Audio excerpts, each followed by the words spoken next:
Medical Association is threatening an industrial action in July if its members' conditions of service are not negotiated and signed for by June ending. It accused government of failing to provide their terms and conditions of service more than 4 months after making the demand.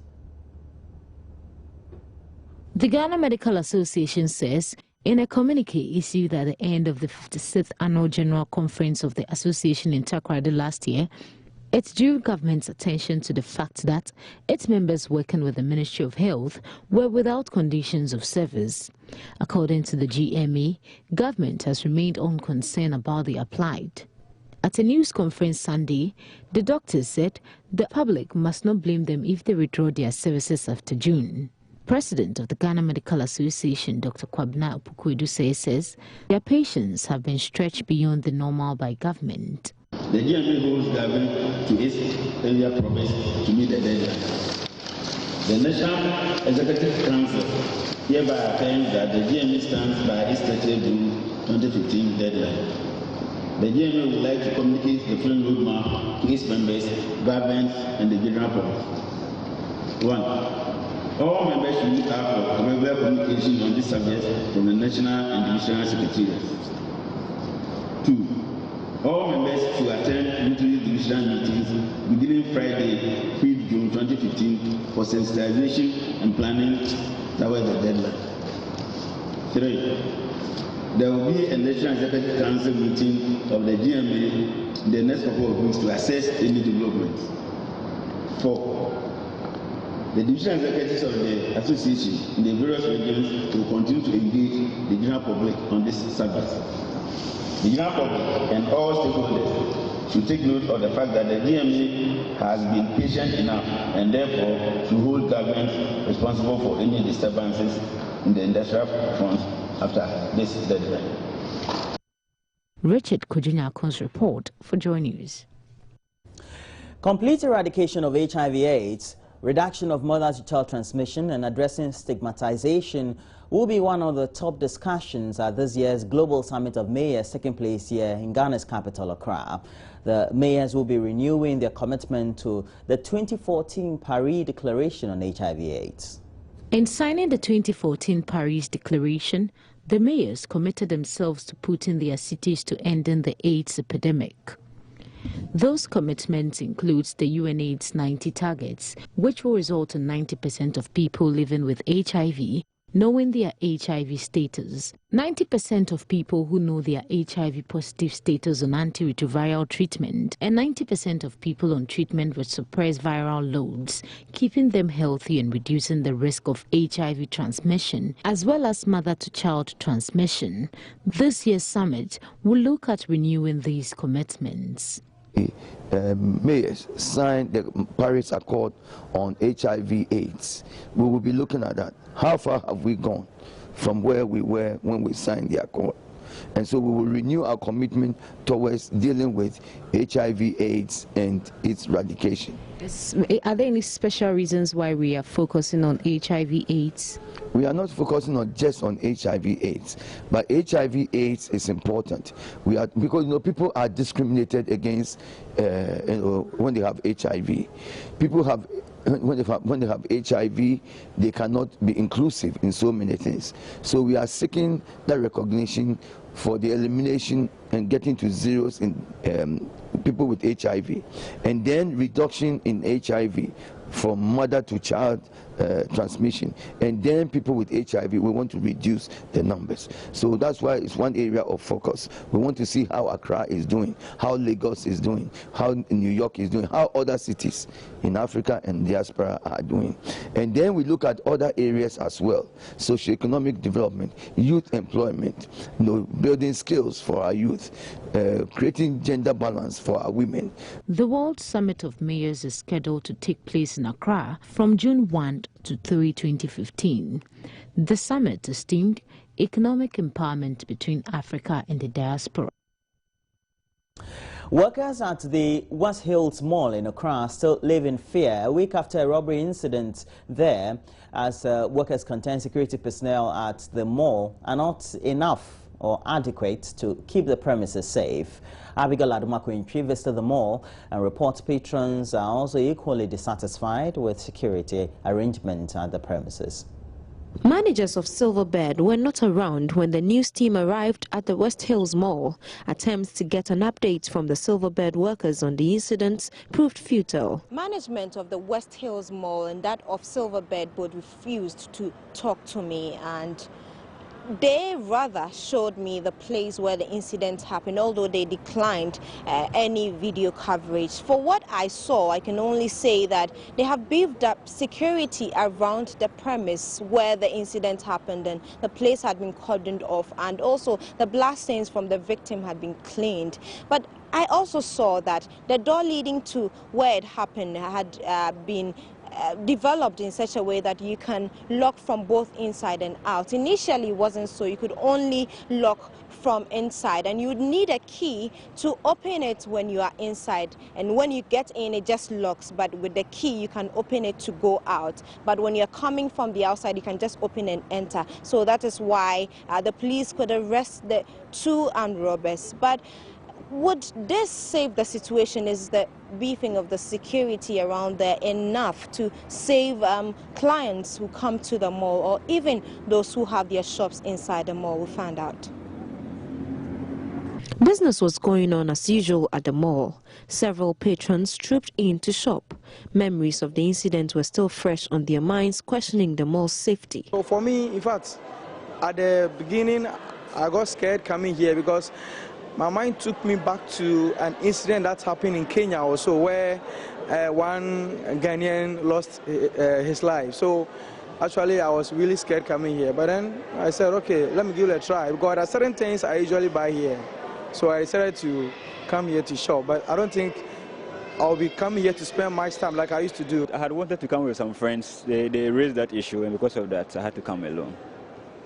So I'm sure there will be a few people who will be hesitant to come here. I like coming to this mall because it's spacious and all, but as for security, I don't know what measures are in place. I don't know whether there are hidden cameras, I don't know whether there's somebody watching, because once the thing happens, it's happened. And if there's no preventive measure, then anything can happen again.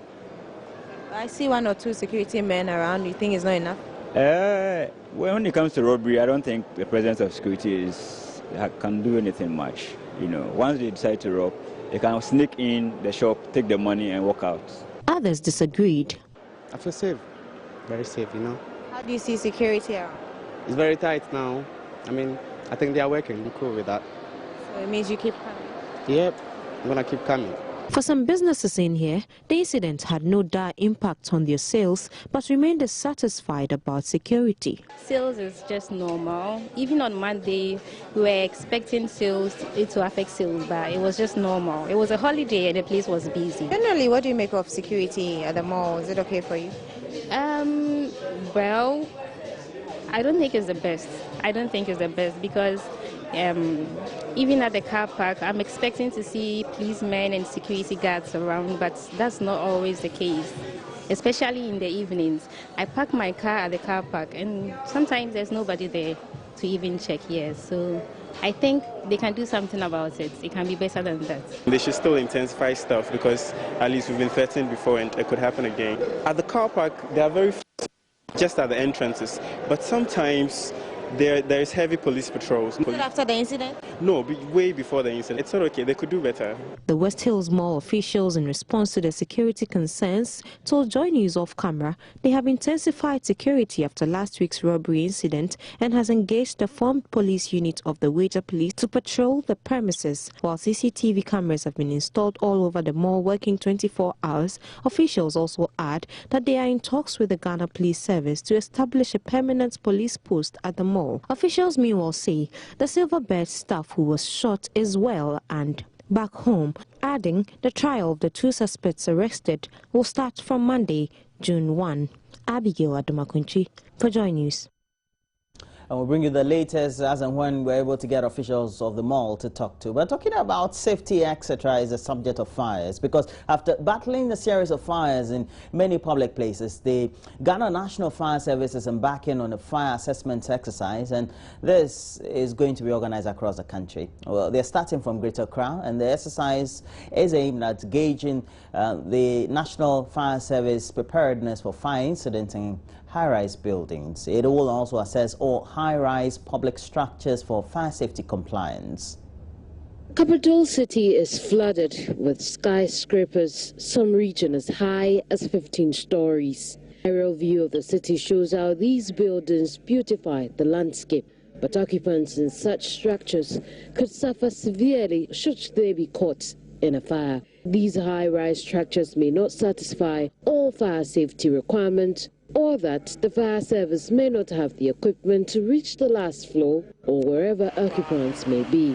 For these reasons, the Ghana National Fire Service has begun a fire assessment exercise to ensure those buildings are fire safety compliant. The exercise is also aimed at preparing fire officers and the equipment in the event of fires, particularly in high-rise buildings. We'll be able to have adequate facilities in terms of contingency planning, so that we have our contingency planning that will be dependent on the information gathered on this. Why has this become necessary?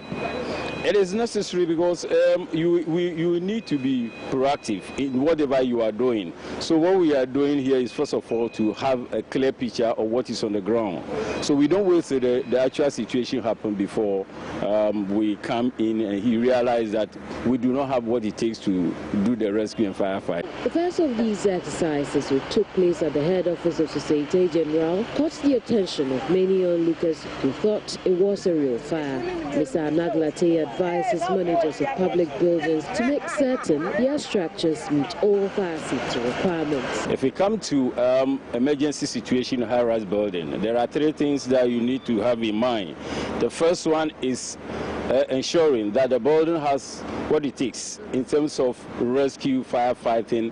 You need to ensure that the building have other facilities that would assist the firemen in terms of firefighting and rescue. Because you can agree that although we have the turntable ladder here that can be used for firefighting at a height and rescue at a height, some of these high-rise buildings, the turntable ladder will not be able to reach some of those floors that might be higher than the turntable ladder.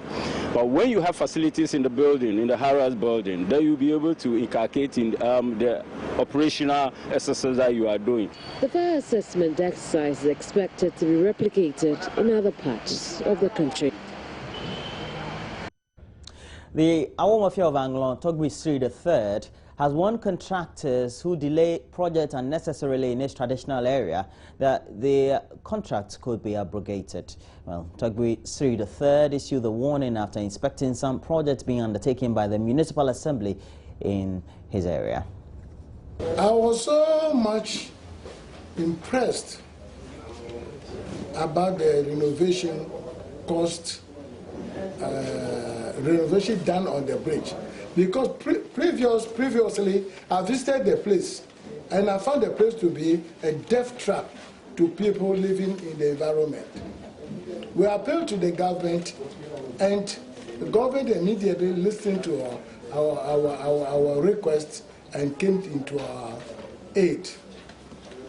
From there also, we continued to inspect the new road under construction at Agobledokwi. From that place also to Afsharingba Senior High School. All the to Achiavi and Afsharingba, all the totality, on the whole. I commend government so much for all that is doing to raise the living standard of Ghanaians, and more especially people in this environment.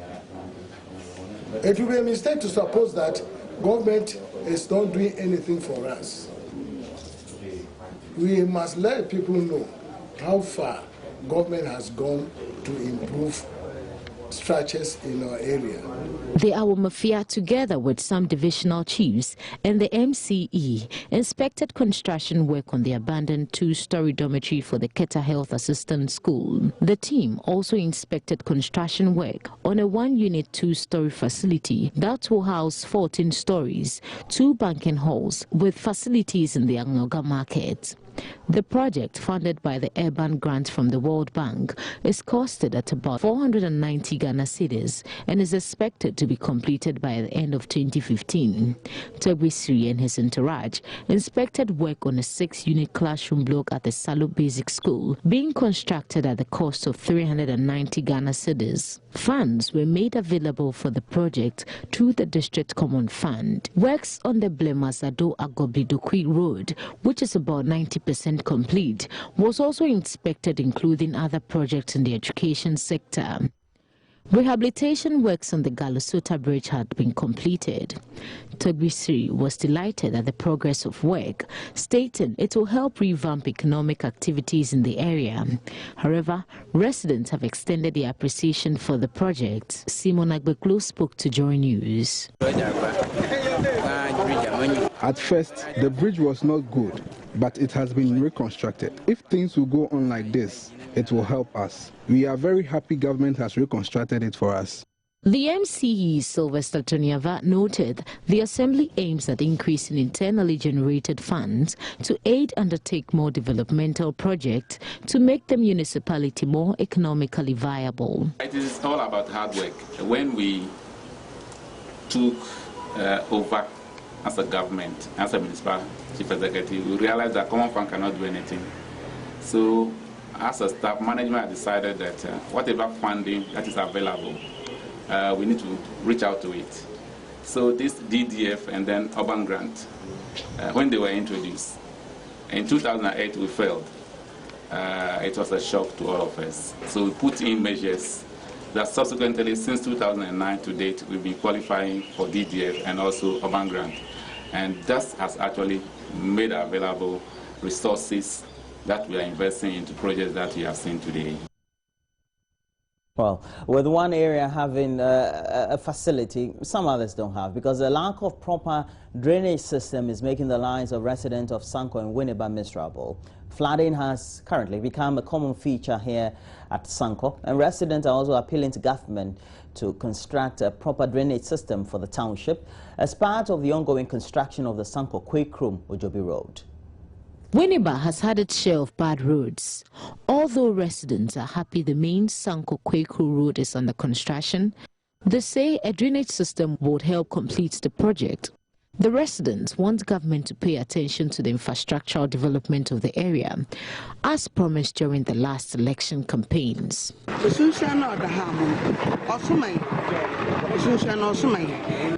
How this area floods when it rains is really life-threatening, so we need a bigger drainage system. We are therefore pleading with the government to provide us with a better drainage system. The roads here are in a terrible state, so if authorities have started with the construction, they should complete it. The effort of authorities to construct the road is highly commendable, but they should also construct our drainage system for us. The Winneba branch manager of the Ghana Highway Authority, Pa Ni Lamti, however, admitted the road connecting the adjoining communities has really been in bad shape for years and was hopeful the project will complete on schedule. Was formerly under Ghana Highway Authority. Time in point, it came under the jurisdiction of Federal Roads. The road was in bad shape. Studies were carried out, and 22nd of November it was awarded. Consultants have to come in, so it took a revision course to 2013. Now I think the shape of this road is better than before.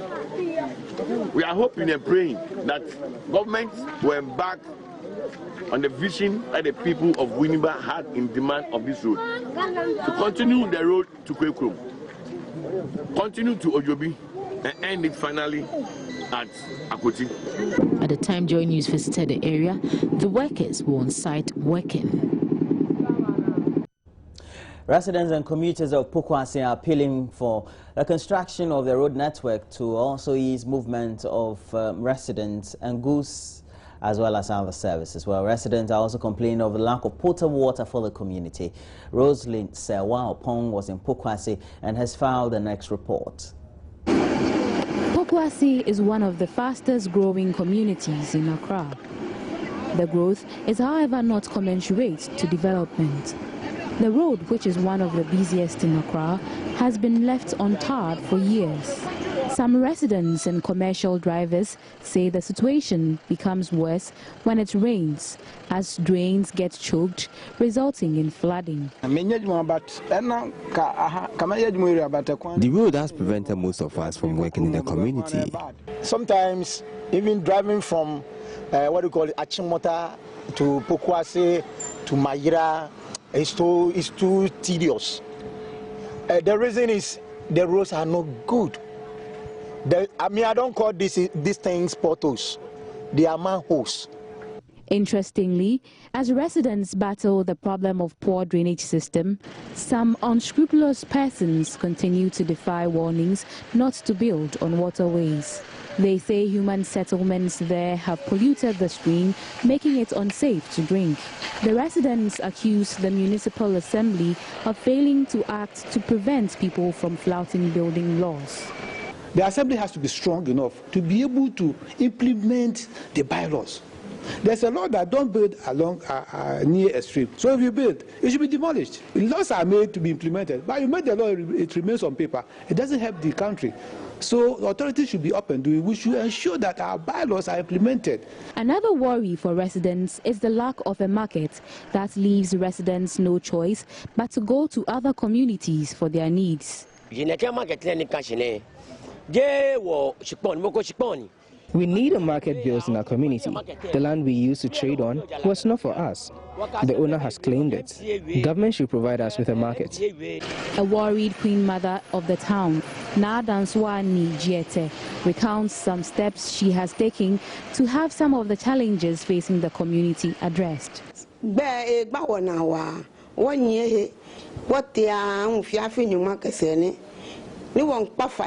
It's been 10 years since we started working out for the roads here to be constructed. We've been to urban roads, to no avail. Pokuase has developed into a bigger community that needs better roads. We are calling on the government to come to our aid. Rosalind Sewa Opong for Joy News. No, Pokuase. We know that a popular suburb outskirts of Accra, where we have a lot more of the real estate communities up there. So it's always a place where a lot more people want to reside. Well, that was it for the news. Door is brought to you by Coca-Cola. Next, we're bringing to you what we have by way of the stories on the front and back pages of the newspapers for the morning. Do stay on.